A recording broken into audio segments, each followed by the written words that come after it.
আজ আমার কোনোভাবেই নাকি নিস্তার নেই। কোনো কিছুতেই আমি এড়িয়ে যেতে পারবো না। কোনো ধরনের ছুতোই নাকি আজকে কাজ হবে না। আসসালামু আলাইকুম, সবাই কেমন আছেন? আশা করছি সবাই অনেক বেশি ভালো আছেন।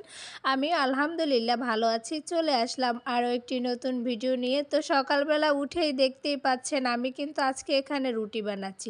না সরি, রুটি না। আজকে কিন্তু আমি পরোটা বানাচ্ছি। তো কি বললাম? আজকে আমার কোনোভাবেই নাকি নিস্তার নেই। আমি কোনো ছুতো দিয়ে এড়িয়ে যেতে পারবো না। আজকে আমার মেয়ের আবদার হয়েছে, সে আজকে পরোটা খাবেই খাবে। আজকে আমাকে যে কোনোভাবে পরোটা বানিয়ে দিতেই হবে। তো যাই হোক, ওই যে কিছুদিন আগে আমি বলেছিলাম আমার আবার পরোটা বানাতে বা রুটি বানাতে একদমই ভালো লাগে না। পারি, কিন্তু তারপরও আমার অনেক বেশি অলসতা লাগে। তো ওই জিনিসটা মেয়ের আর কি মাথায় আছে। মেয়ে আর কি সে ২ দিন আগে থেকেই হচ্ছে আবদার শুরু করেছে, তার আজকে পরোটা খেতেই হবে। যাই হোক, সকালবেলা উঠেই হচ্ছে ২ মেয়ের জন্য কয়েকটা পরোটা বানিয়ে নিলাম আর দুধ চা বানিয়ে দিলাম, চা দিয়ে খাবে। তো তারপরে হচ্ছে আজকে আমি দুপুরে রান্না করতে গেলাম। এখানে আমি রুই মাছ ভাজি করে নিয়েছি। তো ওটা হচ্ছে একটু আলু দিয়ে মাখো মাখো রান্না করব। আর এখানে হচ্ছে লাউ শাক কেটে নিয়েছিলাম। লাউ শাকটা রাত্রিবেলায় হচ্ছে কেটে রেখেছিলাম। তো এখানে চিংড়ি মাছ দিয়ে দিলাম, পেঁয়াজ কুচি আর হচ্ছে কাঁচামরিচ দিয়ে দিলাম, হালকা একটু হলুদের গুঁড়ো দিলাম আর একটু মরিচের গুঁড়ো, যেহেতু এখানে আলু আছে, তারপর হচ্ছে চিংড়ি মাছ দেয়া।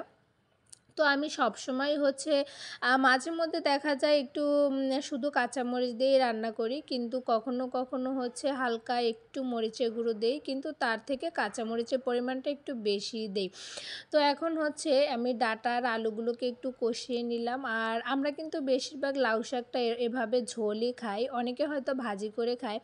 আর এখন এই শীত এসেছে, সব জিনিসেই তো এত বেশি মজা, কিন্তু কি আর করার, সব জিনিস যেরকম মজা আবার সব জিনিসে এত বেশি দাম। মানে একটু লাউ শাক আনতে গেলেও দেখা যায় ৫০ টাকা বা ৭০-৮০ টাকা দিয়ে আনতে হয় অনেক সময়।